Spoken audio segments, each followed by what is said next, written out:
This curled up mess is a Nerf blaster, believe it or not. This is called the Coral Viper, and it's from the old school retro Max Force 2112 line.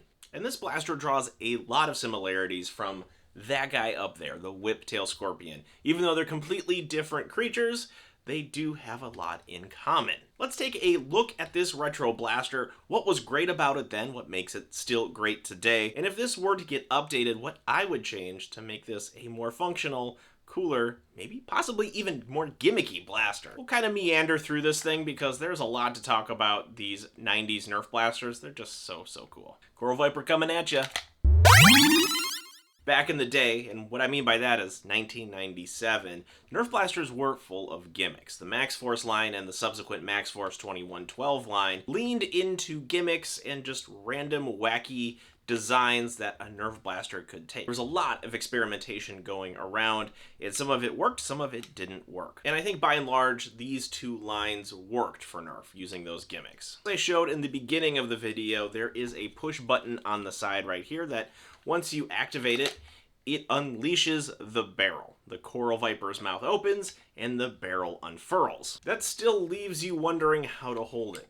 You have to grab the tail of this Coral Viper, pull it down, and now you see you have this handle. This is a crazy contraption, and when I've posted about this in short form, people have likened this to the Zat from Stargate. And if I'm being honest, there's definitely a lot of similarities there. Here's where we start to see some of the similarities with the Whiptail Scorpion. You have this tube that feeds the air pressure to the main barrel. It is a single barrel, and there are two dart holders on the blaster at other points to be able to feed relatively easily. A blaster like this uses old school mega darts. I just have one of these X-Shot darts. You can fit it in the post. You're just going to ruin the dart if you use it too many times. It'll stretch it out. But just to get an idea of how this works, you pull out the plunger, so kind of a reverse plunger scenario here, and then you squeeze the trigger and the dart should go flying. Ready? Just like that. There's definitely some oomph left in this blaster, especially when we can compare it to the Whiptail Scorpion again. Here's some things that work about this blaster back in 1997. For starters, it fit the aesthetic of the era. It was pretty extreme, it was out there, and it had fun gimmicks that made this more of a toy blaster. If I'm doing my research correctly, this blaster retail price originally was around $20. Back in 97, that was a bit of money. Having all the cool Viper stylings, having this blaster work relatively easily, relatively well, was something definitely in the positives. And that's something that still works today. Having a very strong gimmick, having a very strong theme with this blaster is something that we don't typically get anymore.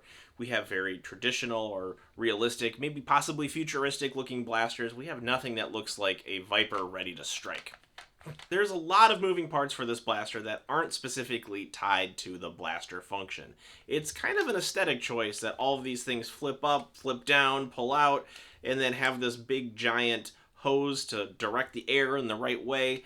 Like, there's a lot going on here, so I don't see a blaster like this possibly being made today. Which is a shame because there are some really nice style and detail all up and down the blaster, and of course, I do like stickers, especially metallic stickers, and that Max Force 2112 sticker is pretty cool. Closest that we've gotten to something like this is the Dino Squad line, which I don't know if more blasters are coming out for that, but we can certainly hope so. Now, if I were to take this blaster and modernize it and update it, here's a few things that I would have done. Not only would I have this part flip up with the push of a button, I would also have the handle flip down. Because you have one action going up and then you have to manually pull the handle down, that's a little disappointing, but I think if we could tie it all together somehow, there'd be a really cool surprise moment that would make this blaster just absolutely ferocious looking. The other thing I would do is possibly reconfigure this plunger in a way that you wouldn't have to pull it straight out to prime the blaster, that you could maybe pull it back, or pulling back on the snake head, or when it latches back, there would be some kind of priming mechanism there.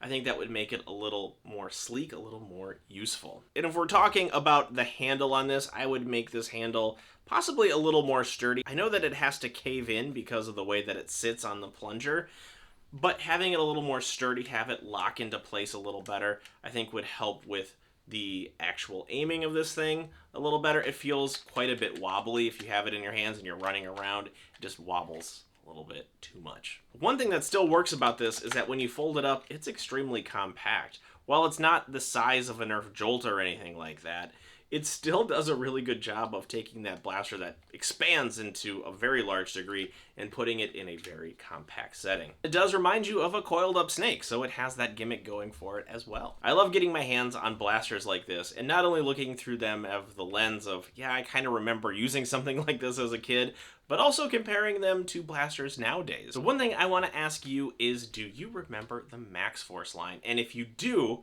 were you a fan of the original Max Force or the 2112 line? For me, there's not really much of a difference. It just seems like the second wave of these blasters, and they just put a couple numbers on it to make it seem a little more different. Honestly, I want to see more blasters nowadays with surprise barrels, because that is just a cool button to press and feel like there's something surprising happening. Something like this is one of those cases where you can say, you know, they don't make them like they used to, even though some of the stuff now is relatively close or takes inspiration directly or indirectly from something like this. So that's all I have for the Coral Viper for you.